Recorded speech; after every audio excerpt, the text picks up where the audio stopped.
So, do the Green Bay Packers have a plan, or actually, do they have a plan with Rodgers or not sitting in?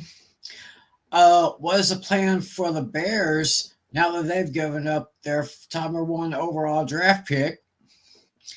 Um, how does Derek Carr look with New Orleans?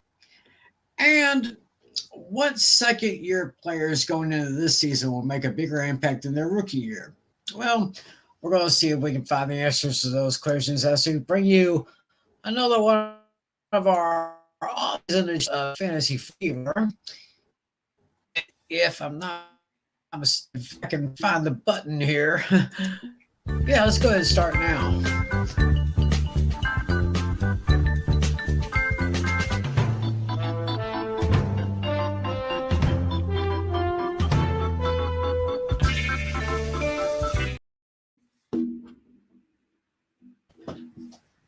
Hey everybody, how y'all doing? It's time for another edition of Fantasy Football Fever. It is March 2023, and for all you gamers out there, this I guess it's some kind of Mario Day. I guess. I guess. I'm not. I'm still not sure what that means, but I'm just glad you are joining us here. Whether you're watching us on YouTube or on Twitch, thanks for making this part of your week. My name is Tim McClellan. Of course, I'm joined by my partners in crime, the one and only John Flynn and the one and only John Natali. How you doing, guys? Yeah, hello. We're doing well. Just getting over a cold. I'm feeling a little bit better. All right. Oh, good to hear. Good to hear. Natali just got over a cold. I just celebrated a birthday this past Tuesday. Flynn, anything exciting happened to you? So I had an interview. I interviewed someone from my podcast this week. You should go check it out because it's still relevant. Because I interviewed one of the play-by-play guys from WFUV in Fordham University, and for the first time in 17 years, Fordham is in their conference semifinals, and if they win the Atlantic 10 tournament, they'll be in the NCAA tournament for the first time in 31 years. And it's still relevant because Fordham won their first game yesterday in the ACC Atlantic 10 tournament held at the Barclays Center in Brooklyn. And the most famous alumnus from Fordham who worked at WFUV, the great Vince Scully. That's where he went to college. And Vince Scully, one of the all-time greats, Mr. Dodger himself. The greatest to ever do it behind the microphone in baseball. So it is still relevant. So if you go to Apple Podcast or if you go to Spotify, the episode is still available and it's still relevant. Yeah, it's down there. We got those 3 links in the description area. So click one of those links, you'll be able to listen to that interview that Flynn has on Hooked on Sports, and of course, my friend Brandy. Hey, sweetheart, how you doing? Okay. Good to see you. Hope everything's okay over there in Oklahoma. So say hello to the hubby for me. So take care. We're doing all right. Thanks for watching. So we have got a lot to talk about. A lot has happened in the last couple of weeks since we convened on this show 2 weeks ago. First and foremost, probably the biggest news in the last 24 hours, the Chicago Bears traded their overall 2023 number 1 draft pick to the Carolina Panthers. So Carolina kind of right now is on the clock, even though not officially, but I'm sure they're making their plans. And Flynn, you told me before the show that this could work both ways. I mean, this could work good for both sides. So, comment on that.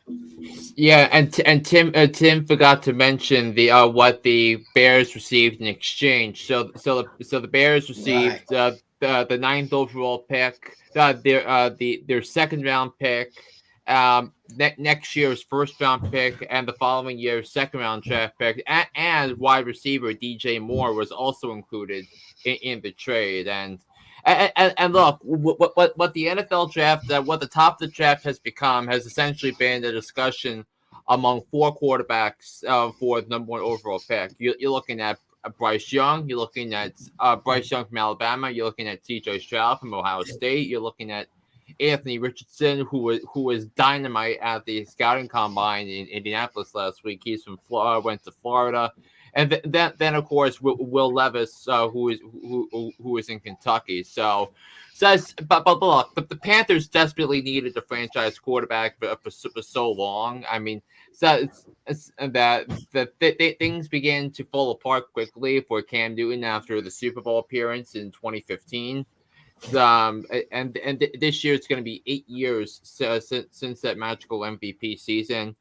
And the Panthers just couldn't rely on Sam Darnold and PJ Walker, but part of the plan is you need to hire an offensive quarterback minded quarterback guru, and that's Frank Reich, who and the hire just became a lot more important because Frank Reich, if you remember, he was the one that took Carson Wentz, allowed him to play at an MVP level in Philadelphia, and was also the architect behind the Eagles' brilliant Super Bowl run with Nick Foles. And then after that, he becomes the coach of the Colts, where he was the victim of so much dysfunction. I mean, from Andrew Luck retiring because he wasn't healthy enough to the team recycling quarterbacks past their prime. And I liked Phil Rivers. I liked Carson. I liked the Carson Wentz trade at the time because of what Reich did to him in Philadelphia. Obviously, that didn't work out because of his terrible quarterback play and that Week 18 debacle in Jacksonville a couple of years ago. And then Matt Ryan, who didn't make much of a difference as well. But the difference here is he gets a franchise. He's going to get a franchise quarterback, and he is going to play a lot of strings here. Now, do the Panthers necessarily have to stay at number one to find their quarterback? Probably not. The answer might be no because there are three realistic possibilities. So they could do 1, 2, or 3, and depending on how everything goes. So I think that's a fantastic deal for Carolina, and as for Chicago, they need all the help they can get. They were the worst team in the NFL, at least worst team in the NFC last year, and they got a lot of there's a lot of holes to fill on that defense, and they'll be able to fill it quickly because of their incredible salary cap situation. And now, what was a bleak draft situation after the number one overall pick, because remember they traded their second round pick for Chase Claypool last year, and that turned out to be a disaster. So Ryan Poles, I really liked the hire last year. I also remember I really liked the Matt Eberflus hire last year. Now they're going to have the pieces to work with and potentially make Chicago a competitive team next year. Given what's going on in Green Bay, given what's maybe going on in Minnesota, they could be they could be a surprise team for some in the NFC. All right, Natalia, you got anything to add on that? Yeah, doing the trade made sense for Chicago because in all likelihood they would end up with the same player anyway. Because there's no reason for them to draft a quarterback since they're a franchise guy right now. You're taking the other teams that are in the top area of the draft, the Texans, the Colts, they're likely to draft a QB anyway. So it made no sense for the Bears to stay at number one. Even if they still get their top choice. Worst case scenario, their second or third choice. So it was a win-win situation for them. Yeah, I thought it would have been so interesting if it was the Colts that traded up because then you have the Texans and Colts dynamic that the teams see each other twice a year in the division. Mm-hmm. Those quarterbacks are gonna share division share division with Trevor Lawrence for maybe the next decade. So that would have been interesting. But Carolina, I mean. We'll get into maybe a reason why Carolina did this a little bit later, but with that Mm-hmm. defense that I thought they brilliantly drafted and well coached they are. I think now it's just a matter of getting the quarterback right and maybe giving the quarterback some weapons. So I think that's a real excellent trade for the Panthers and really a big loser for this. It's coincidental probably is the Colts in all of Hmm. this.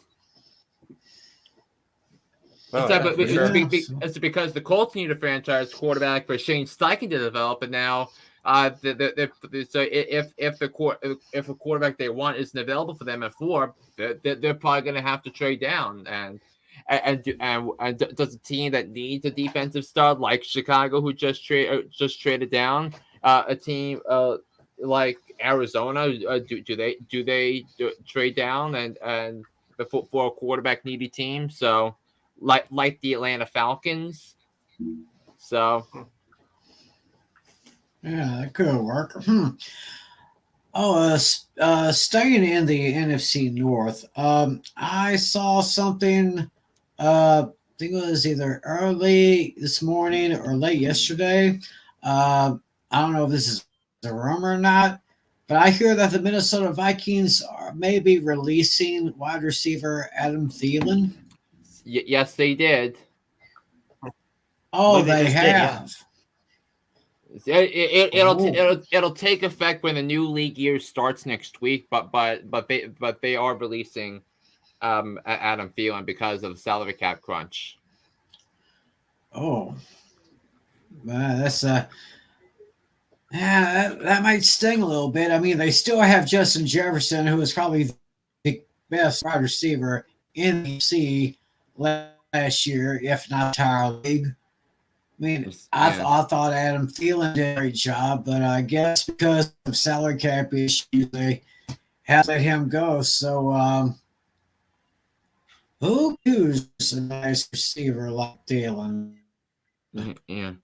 Sam, but all I can say for the 2023 Vikings is I think for them, thank goodness they traded for TJ Hawkinson. Because the tally's been high on Hawkinson ever since he came out of college. Yeah, Natalia, I know you like that one. Mm-hmm. And I've been very impressed by Mr. Hawkinson ever since he arrived in Detroit, and that's he kind of shifted the offense just a little bit higher up there. So Yeah, in so Minnesota. we'll just Yeah, and by the way, yeah. TJ Hawkinson was the number 2 tight end in fantasy last year, behind Travis Kelce. Jeez. Woo.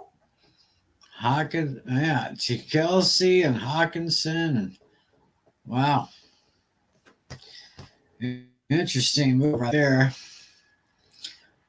Also, we have learned that the Derek Carr, who was released by the Raiders, signed with the New Orleans Saints.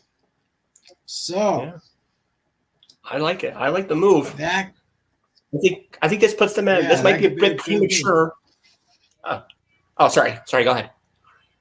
No, you were gonna say something to Tally. So go was on. terrible. Yeah. I was going to say they're premature, but I think this move it puts them as the favorites to win the division.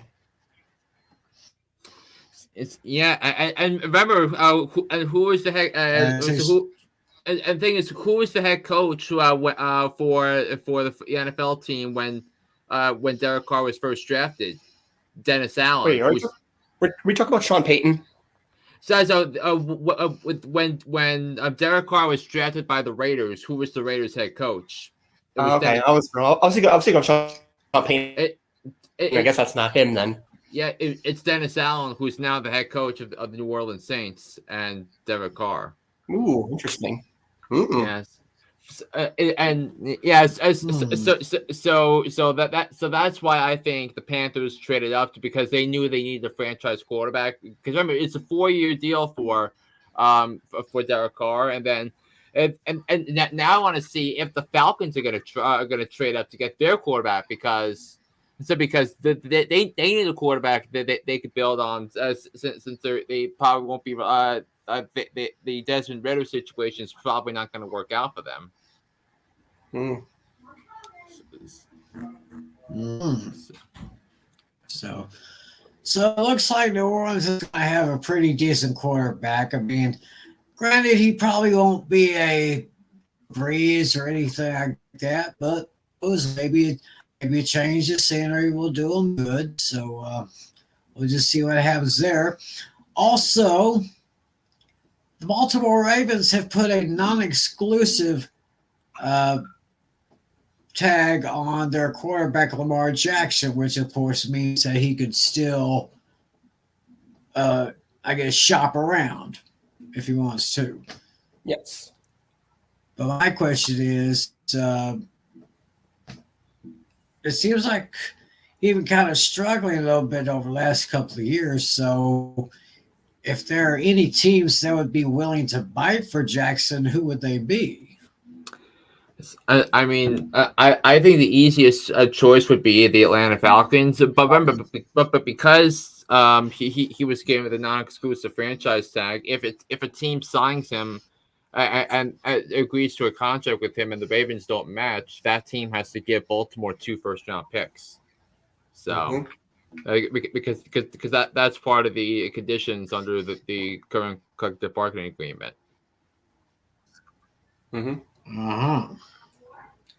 Well, here's my question about it. Let's say, I got a question for Flynn. I got a follow-up question out here for Flynn about this one because you follow this stuff more than I do. But let's just say hypothetically, a team had 2 first rounds, and it went to that team.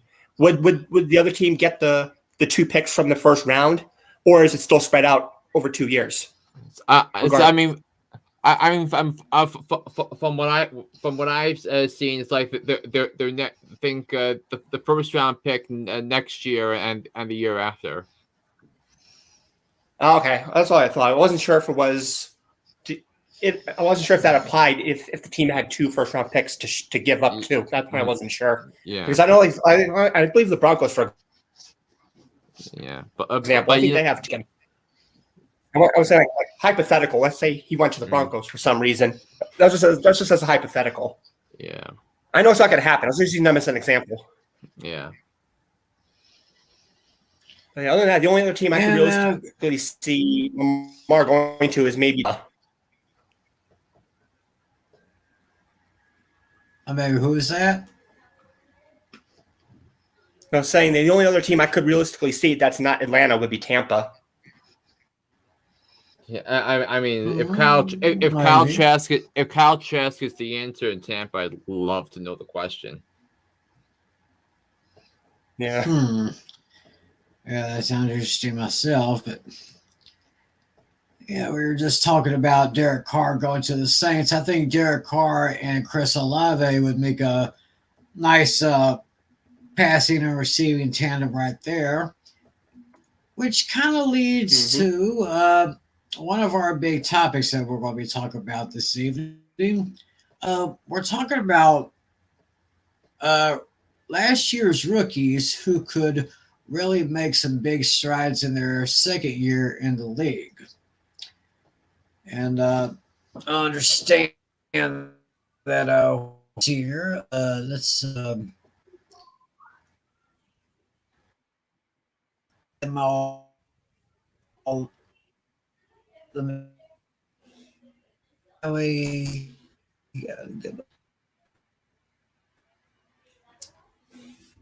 so let's say goodbye to screen over.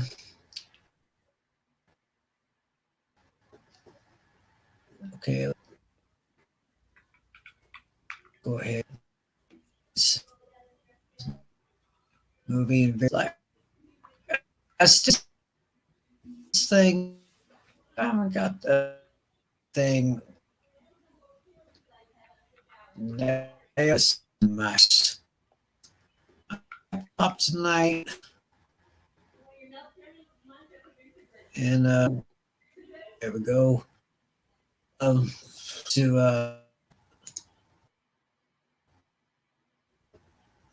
to the he's a big fan from last year. Who rapid solid. So okay, let's go. Can you ever? It should be up on screen. Yeah, there we go. Okay.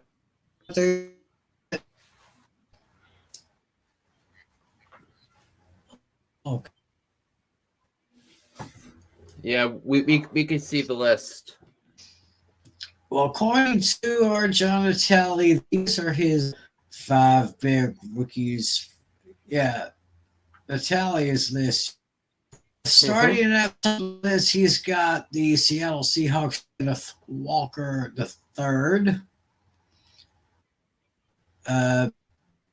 Did very well for that team. Had 1,215 total yards, 18,050 rushing, and scored 10 total touchdowns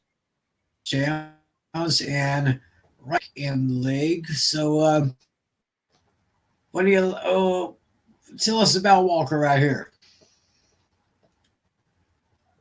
Yeah, he was definitely pretty solid, filling in for the injured Rashad Penny, who was out for the season. So yeah, they needed someone to step up, and yeah, he fit the role very nicely. I mean, Travis Homer missed time here and there. I think DJ Dallas missed some time here and there. So he was he was perhaps the only one who didn't get injured, and he's probably going to be the healthiest running back leading into this upcoming season. And he's been pretty decent as a pass catcher, but he's probably better off running on the ground. I think he's going to probably replicate this or come very close to it. Because the Seahawks proved a lot of us wrong over this past season. I had them as last place, and what do you know? They were actually that close to making the playoffs. They did make the playoffs. Oh, that's right. They did. My mistake. Oh yeah. Who saw that coming? Them making the playoffs? And nobody. I mean, I had Seattle as the second worst team in the NFC last year. Preseason. Yeah, and yeah, I think this guy has definitely earned his due as the number 1 lead back, taking the role from Rashad Penny. I think who's now going to be running back 2. If he wants his running back 1 job back, he's going to have to earn it. Walker, I think he's here to stay. That's why I put him on the top of my list. Yeah. I think he's going to replicate these numbers, or I could see him maybe getting 8 rushing touchdowns, maybe 4 passing touchdowns this season.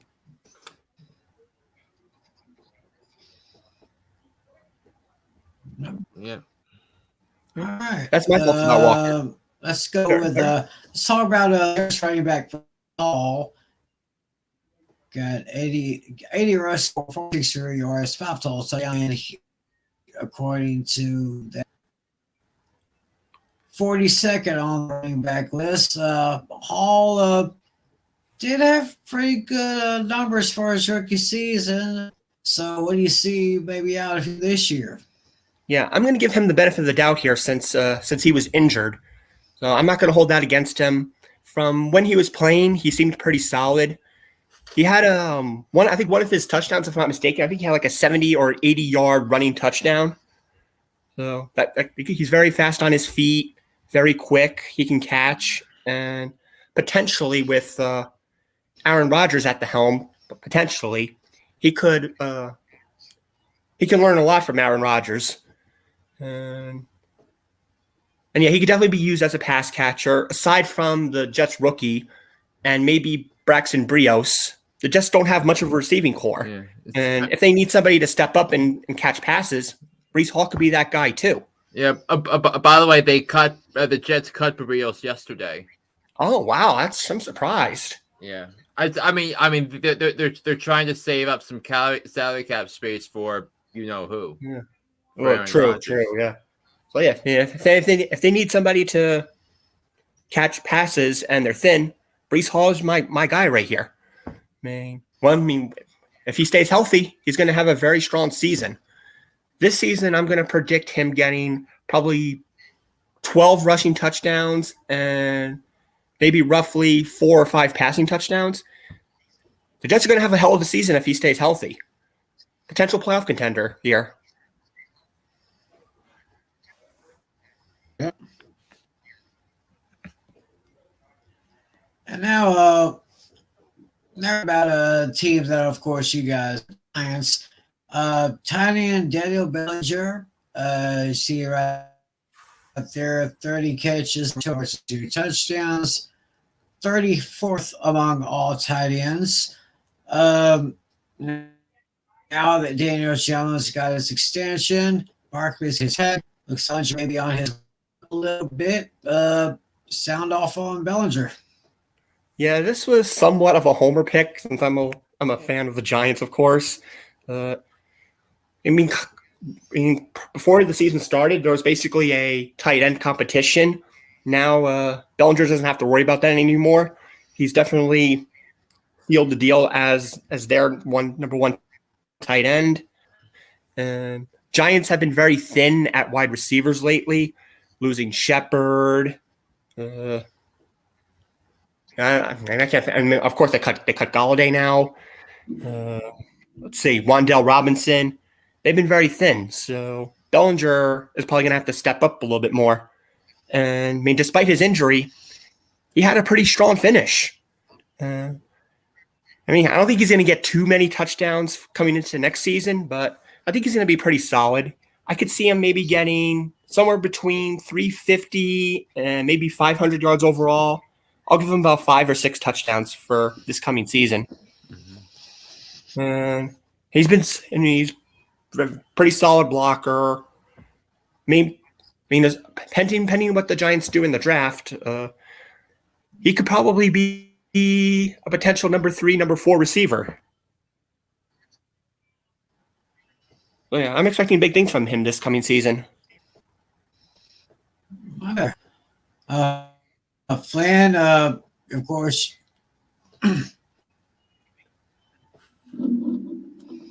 Yeah, I think.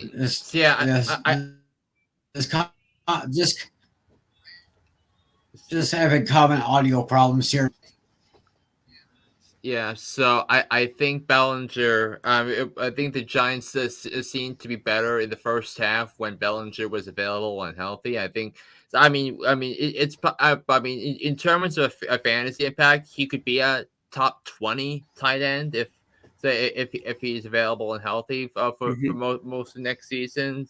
But the Giants seem to thrive on success from his him run blocking in the first half. That was one of the big reasons the Giants got off to a 6-1 start, and that allowed them to set the foundations for them for a surprising playoff season in which they won 9 games and plus an additional playoff game on the road. I think Bellinger's gonna be better next year, and I think if he gets 500, 600 yards and 5 or 6 touchdowns, that should give him status as a top 20 tight end. Mm-hmm.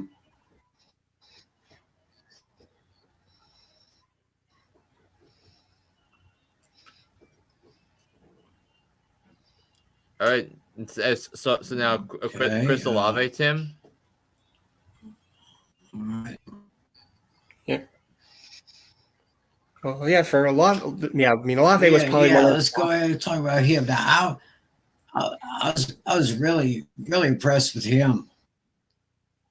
Mm-hmm. Yeah.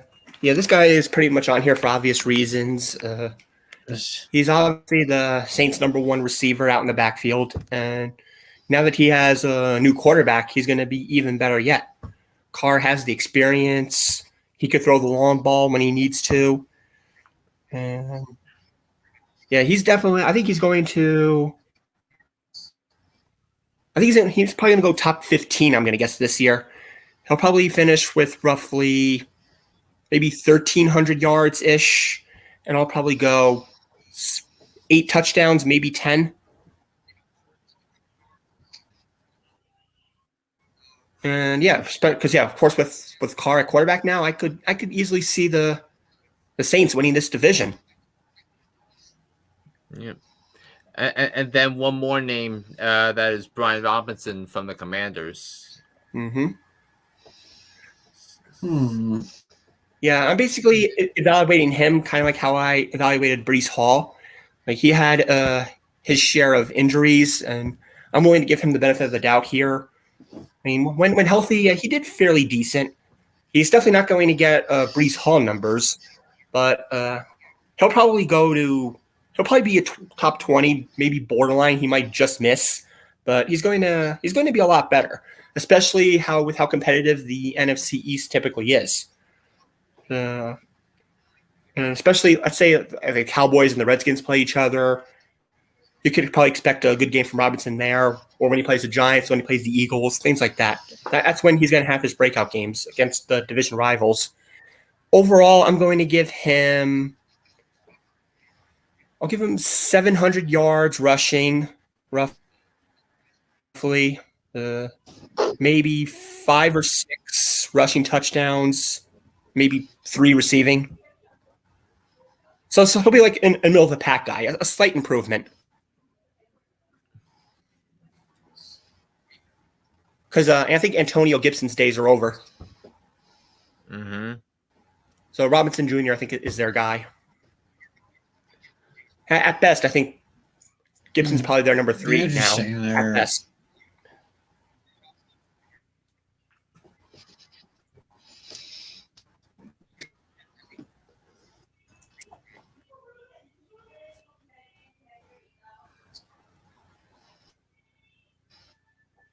Yeah. I think so. No, that's a nice picture up there. That's a very interesting list here. But when we, when we're going to put up Finn's list right now, and you might get a name that you put on the Telly's list. Y'all just pay attention now. If we'll get that screen up here.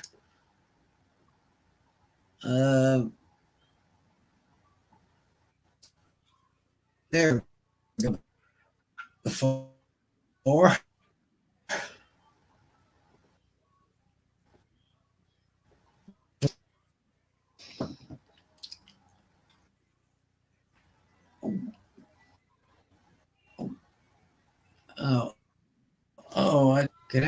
Y'all, if you still hear me, I think I accidentally activated something else here. I hear you fine. 2 devices activated on this thing. This is instead of a wireless Bluetooth headset that I got here. Yeah. You're still using the Xbox for talking? So looking at this list here for Flynn,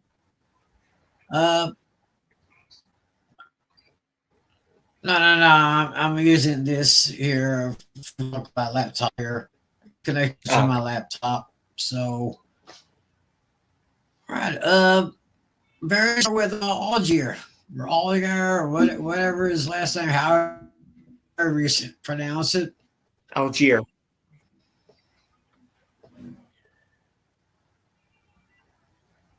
Yeah, and I think Tyler Algier. I think start with Algier. Yeah, and I think with Algier, I think his place on this list came down to the last 4 weeks of the season, and I mean, which we wasn't discussed because the Falcons were out of it. So, but in the last, it's from week 15 onwards, when and this is a period I like to look at because that's the first weekend after everybody has used up their bye weeks throughout the season. So, but for weeks 15 through 18, Tyler Algier led all NFL running backs with 431 rushing yards, and he was the number 5 fantasy running back, in all of fantasy from in the last month of the season, and the only guys that were really ahead of him were Austin Eckler, Christian McCaffrey, and Jarrett McKinnon, among others, and it was higher than that of Nick Chubb and Saquon Barkley, among and even Derrick Henry, among others. And especially if the Falcons are going to do a run first offense, and because that's what Arthur Smith used to crack the code on Derrick Henry 5 years ago, and what made him what made him a hot commodity on the head coaching market 3 years ago. What was the fact that he can rely on running the football because and figuring out a system that can that the Falcons can thrive on, and that's what Tyler Algier is. So I think Algier has a real opportunity to have 1,500 total yards of offense, scrimmage yards next year. So I think where he lands in the fantasy running back rankings, I mean, we'll see what B. John Robinson's situation is when he gets drafted. If he's in the system where he's going to be a 3-down back, we'll see what happens there. But right now, I think Algier figures to be a second or third round pick in a 12-team league in fantasy. I mean, if he goes in late in the first round because teams need a reliable running back because you have to pick two of them. If he goes in a 12-team league in the first round late, like picks 10, 11, or 12, I wouldn't bat an eye on that. I wouldn't protest the pick if I was an owner that late and drafting him. I wouldn't protest that at all. But I think he has a real potential to be a real running back too in fantasy circles next year. So it's because of the volume that I expect him to have, and also he averaged nearly 5 yards a carry last year. So I think that's a plus among there. So that's Tyler Algier. Now, the next name on my list is George Pickens, the wide receiver of the Pittsburgh Steelers, whom that they drafted out of the University of Georgia in 2021, and George Pickens fared so much better when his buddy Kenny Pickett was throwing him the balls, and I remember he caught the winning touchdown on the 50th anniversary of the Immaculate Reception game on Christmas Eve last year in the bitter cold. So that was his coming out party, and I think in year two, with Pickett starting 17 games, I think George Pickens has the potential to be a top 20 wide receiver next year, and he should be, and in many cases he'll be a must start on a week-to-week basis in fantasy football. So I think George Pickens is going to be a top 60 pick in consensus expert fantasy mock drafts leading into the draft season. And I think depending on how the Steelers' schedule breaks, because typically the NFL likes to schedule divisional games down the stretch, so that means tough probably matchups with Baltimore and Cincinnati. So, but if those games are going to rely on shootouts, I think Kenny Pickett's going to have to rely on George Pickens in crunch time situations, and George Pickens did thrive in those crunch time situations, like I mentioned on that Christmas Eve game last year. So George Pickens, I think he's a name you need to watch out for, and I think he could be and if it's a 10-team league, you gotta get him by the 6th round.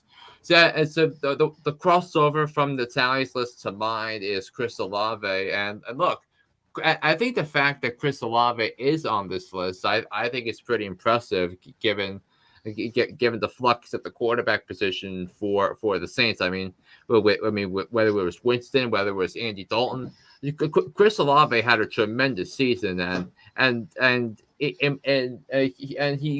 was so good. Yet he finished 5th, I think, in the offensive rookie of the year voting last year. So I think that is remarkable given how good that draft class was. From a running backs and wide receiver perspective, it wasn't so much on the quarterbacks because there was only one quarterback that was drafted in the first 2.5 rounds of the draft. That was Kenny Pickett of the Steelers. So and think of this year where you might have four picks, four quarterbacks, depending on what Arizona does, depending on what Indianapolis does. It picks 3 and 4. And speaking of one of the teams top, the Houston Texans, the Texans I think found themselves a good find at the running back position in Dameon Pierce, and sure he was the 43rd ranked running back in fantasy last year, but I think he can make an impact next year as it takes on a more centralized role now. So Houston can could probably draft C.J. Stroud or Bryce Young, or depending on how on where everybody goes.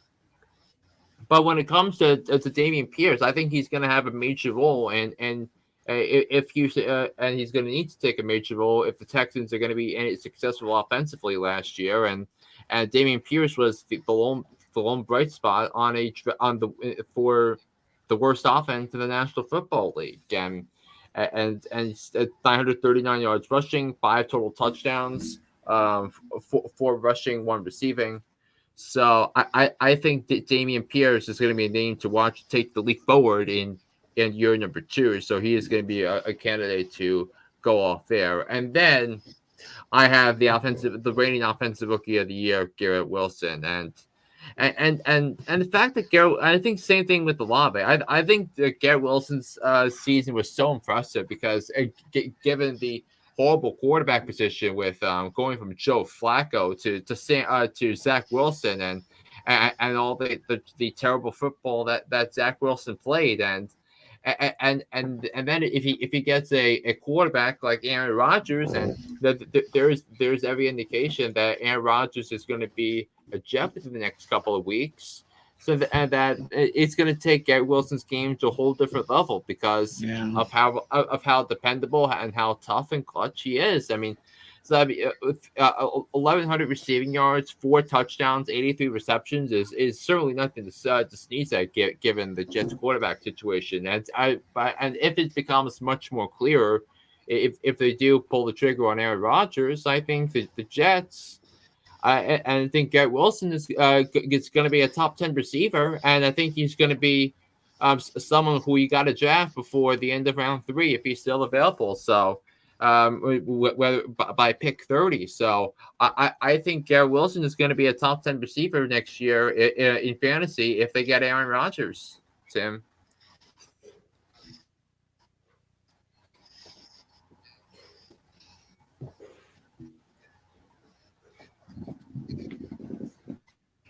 Right. So Chris Olave on both lists. Garrett Wilson, not gonna be in. That's a very interesting list here with there's 3 names because I really. Well, shame on me. I really didn't do much research on this thing, but I came up with 3 names that I thought guys like what the ones we just mentioned, their rookie years could step up a little bit more in this. And choice is Christian Watson, the last year's young rookie from the Green Bay Packers. Do we have the screen up there? Yeah. Yes. He had 41 receptions for 611 yards, which was 63rd among the receivers. 7 touchdowns, tied for 15th, and he was 12th place for yards per catch with 14.9. That's pretty good.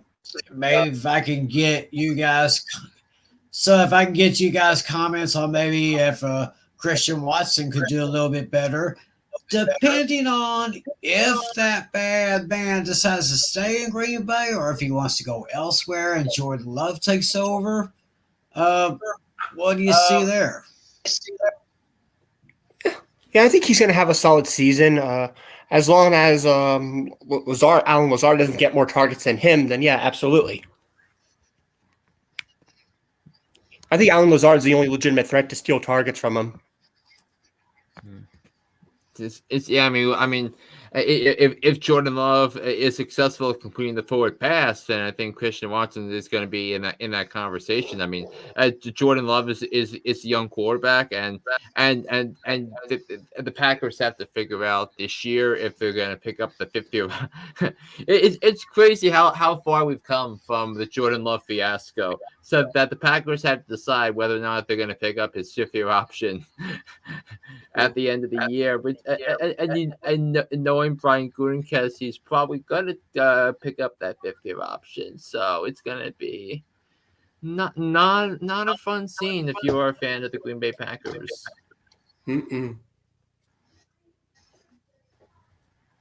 Yeah, because I actually heard a joke earlier. Somebody called Aaron Rodgers' office, and they got a message and saying that they had to be put on hold. And sometimes when you get put on hold, you'll hear the song playing they were put on hold was classic A song. Should I stay or should I go?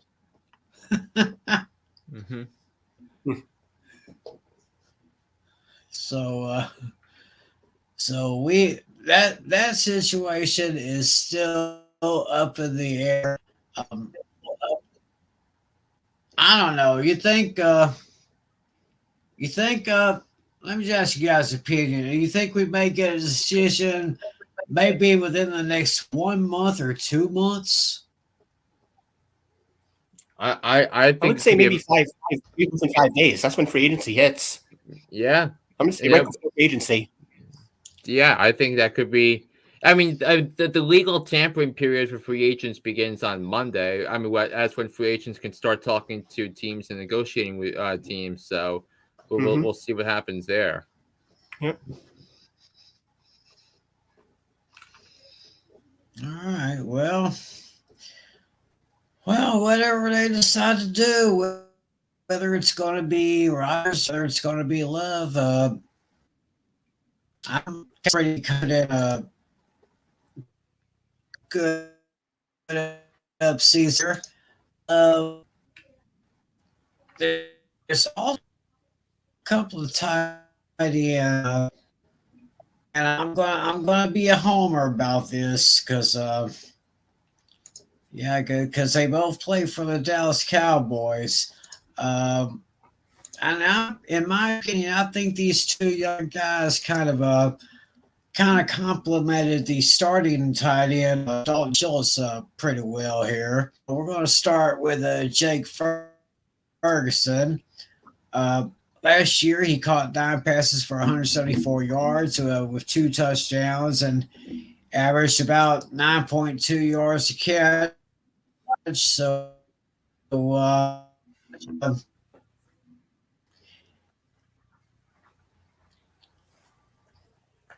we still have. And then we had how do I gotta find a way to.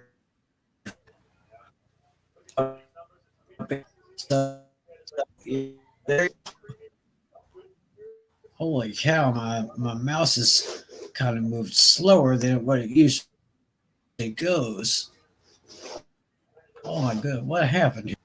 Okay, well there he is. Well, there you see Jake Ferguson, 9 receptions for 170 here and 9.2 yards per catch there. Oh my goodness.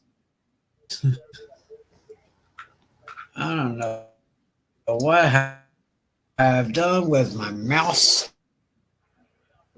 So let's go ahead and stop that screen, and I'm going to go ahead and put in for Peyton Hendershot. Get up there. I'm going to have to reset. Oh my gosh. Okay, do we have it up there now?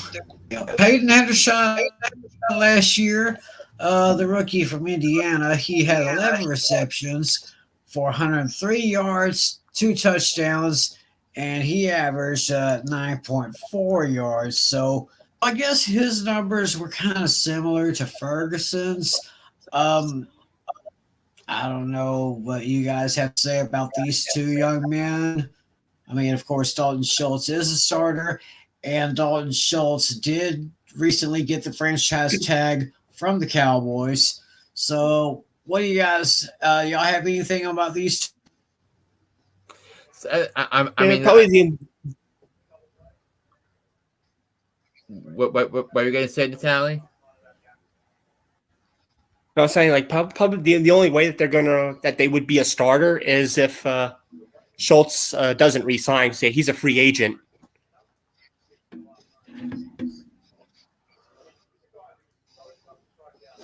Right. And it all depends on what they do in the draft too. Flynn, go ahead. Would you? Yeah. Okay. Yeah.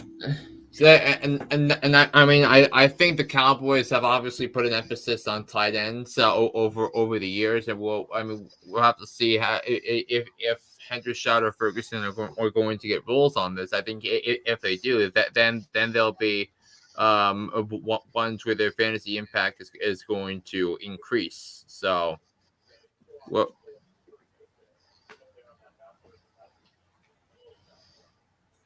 Yeah, well, I mean, that was like I said, I apologize to everyone because I didn't really much research on this very well, but hey, I think that I would like that. In fact,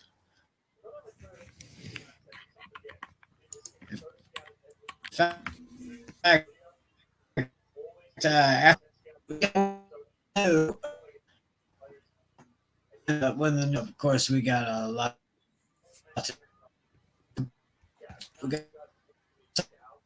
about and a lot going on here.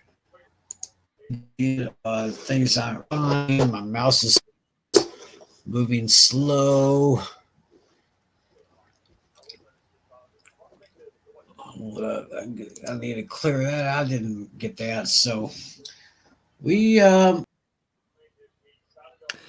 Yes, I mean, we talked about that. Now, I mean, there was a name that I was looking to put up for it's for the bookies. I was going to put Jameson Williams on the list, but yeah, he only had with 2 touches all of last year, one reception that was a touchdown, and he's been saying some goofy things to the press about the Lions pursuing Lamar Jackson. So and remember there was a point in time where the best wide receiver in that draft class was Jameson Williams, but then he tore his UCL in the late in the season in 2021, which downgraded his draft value. I mean, we'll have to see what happens with him in year 2, and if he's actually going to be with the Lions next year, if those comments are going to come out. So yeah. Yeah, my other pick would have been Sky Moore, but we were limited to 5.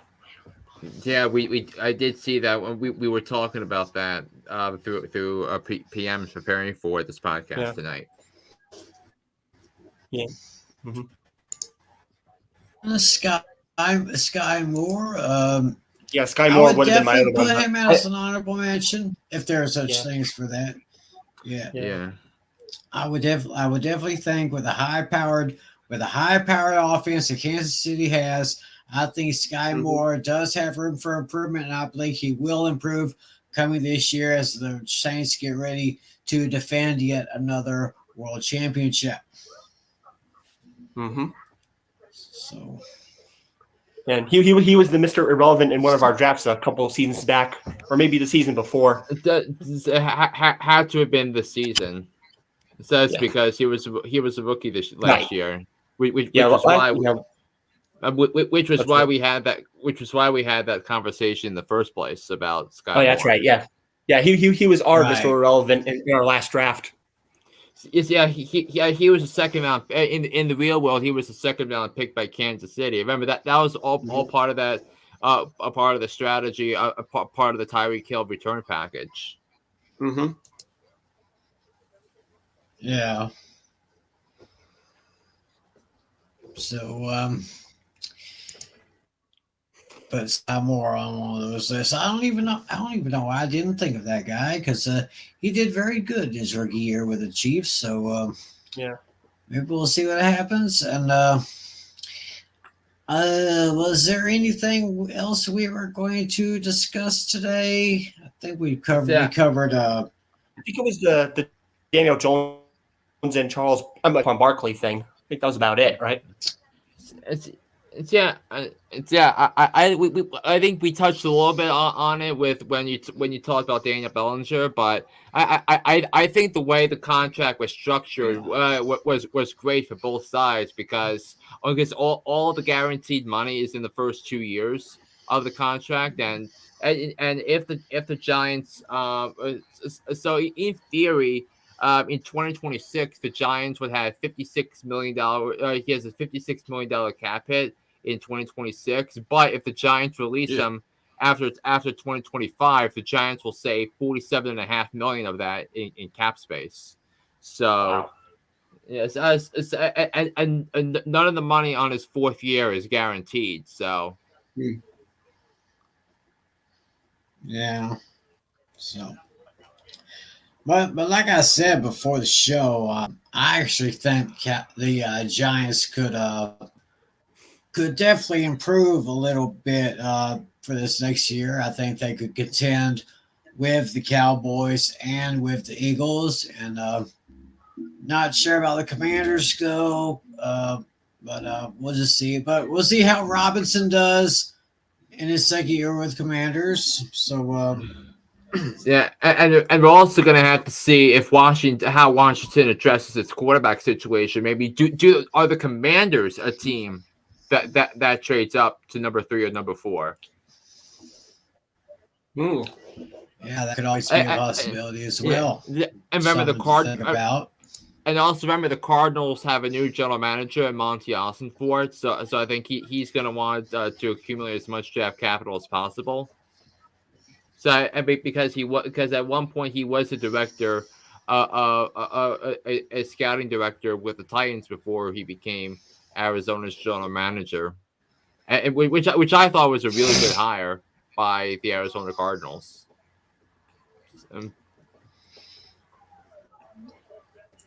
Yeah, so down pretty good. So I think we pretty much almost have all the bases covered. Talking about the Giants with Jones and Barkley, talking about Carr with the Saints, the non-exclusive franchise tag with Jackson. Talking about the rookies here. Any quick stuff we want to discuss right now, or anything that came across your mind this week? Nothing major that I can think of. I mean, a free agency start. I mean, a free agent tampering starts on Monday. Right. And last year the first big signing was announced like 10 minutes after the period started. So which was the Alex Capa the Cincinnati move. So the right guard. So yeah, that is definitely one of the major events that takes place around this time during the NFL. the big free agent moves. And I know for the last couple of years, I know Flynn has kind of kept like a big notepad or I think notebook of notable free agents. Because I remember he did last year, and we were Mm, kind of checking off every single one that was signed. yeah. You know, Yeah. I mean, and for some reason, Brett Maher was the only impact guy. So that and of those that made an impact, who by the way was the number 2 fantasy kicker in football last year. But remember this was the regular season, so this didn't even factor in the some when he missed the 4 extra points in the playoffs. right?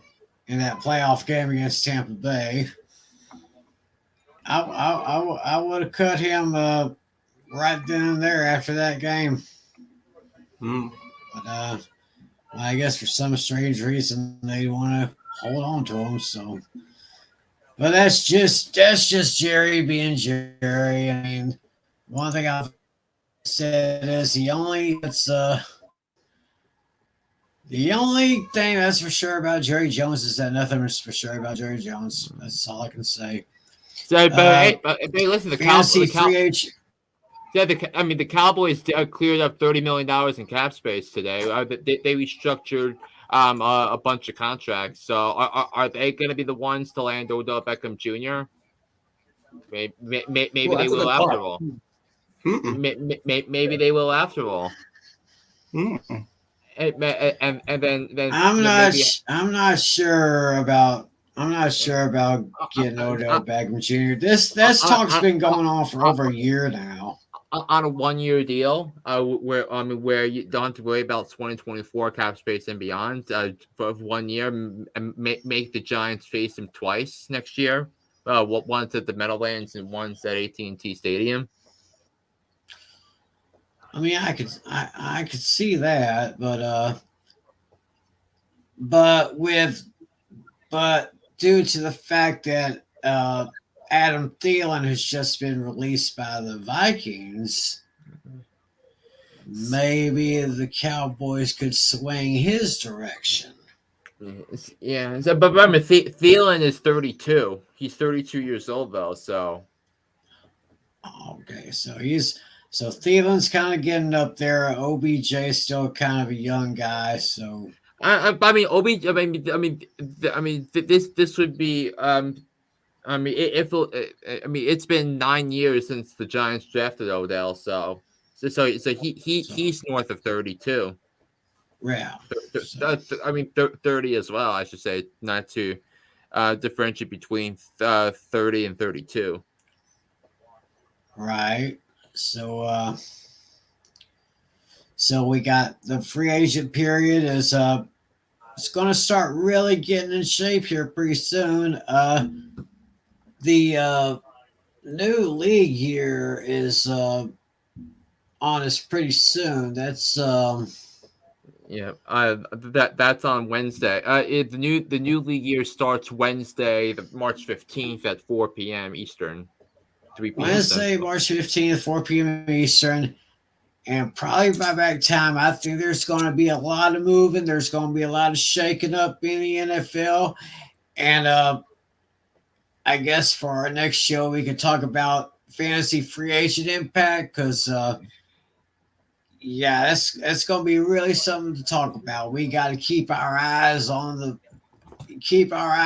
those the bottom the bottom things you see on ESPN and all that, and get all the news on that because there's a lot of good free agents out there. So I when we can, yeah. Yeah, with the new additions to the free agent block, we'll see who benefits from it in fantasy. So our idea is our next episode is we'll see from a fantasy perspective who benefited the most and who benefited and who got hindered by the first batch of free agents because basically a lot of the big free agents are going to have their contracts agreed upon within the next couple of, within during the legal tampering period, which is starting Monday at noon to Wednesday before the league year begins. Right. So, yeah, I'll be keeping my eye on that. I know these guys will be keeping their eyes on that. So, Oh yeah. so free agent period's coming up soon. We're getting closer and closer to the draft coming up in I think it's late April, early May. Yeah, late April, and the draft's going to take place at Kansas City. Kansas City, home of the champs. Yeah, So it was in Vegas last year. So move it from Vegas to Kansas City for this year. It's going to be a good show. So hopefully I will be able to pay attention to all the free agent moves. I might be taking my notes here and there. I know Flynn's going to be taking his notes. He'll be letting y'all know on his podcast, Hooked on Sports. Remember, I got some links. Oh yeah, I'm going to have a lot of draft coverage leading up to the draft in April. So I do like a lot of in-depth draft coverage, including the mock draft, which. Yep. Oh yeah. Of course, Natalia George will be busy getting his notes together, and of course, I'm going to try busy with mine. So I guess we can go ahead and put a wrap on this show. Y'all don't forget. John Flynn with Hooked on Sports. Best way to do it, just go down there, click one of the links. And John Natali, thank you very much. John Flynn, thank you very much. Yep. Another great show comes to an end here, and we will reconvene 2 weeks from tonight, March 24th, talk about free agents and fantasy impact. So y'all stick around for that. So I guess we'll just go ahead and let me find the right, and let me figure out what is wrong. My mouse is. But anyway, we'll go ahead and wrap things up tonight. So on behalf of John Flynn and John Natali, my name is Tim McClellan. Thanks for joining us. We'll see you back in 2 weeks right here on YouTube and on Twitch. However you find us, come find us next week because we want to find you. Until next time, take care of yourselves. Enjoy the weekend. God bless you. And as always, be a good sport. See ya.